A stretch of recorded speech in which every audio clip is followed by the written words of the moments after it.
احنا بنعمل الخطوبة ليه؟ علشان بس نلبس الدبل ونعمل اشهار والعيلتين ما يعرفوش بعض والشخصين ما يعرفوش بعض، ولا احنا المفروض بنعمل الخطوبة علشان الاتنين يقربوا ببعض بطريقة الصح، في نفس الوقت العيلتين يبقى فيه ود واتصال ما بينهم، علشان نعرف ايه الحاجات المشتركة وايه الحاجات المختلفة اللي ما بينه وبين العيلتين ينفع تتناسب معايا او لا.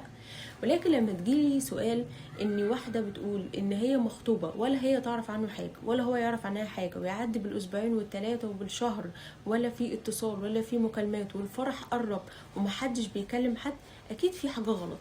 دي هنا مش فترة خطوبة، دي جوازة وخلاص. طيب هل بعد ما يتقفل عليهم باب الاستقرار هيتم؟ هل بعد ما يتقفل عليهم باب انا هكون عرفت الشخص ده اذا كان هو مناسب ليا ولا لا، ولا انا كنت مناسبة ليه ولا لا؟ كل الحاجات دي سايبينها كده للمجهول، وبعد كده نكتشف اللي بعد ما يبقى فيه جواز ان فيه شوية طباع مختلفة وتحصل هنا المشاكل بقى.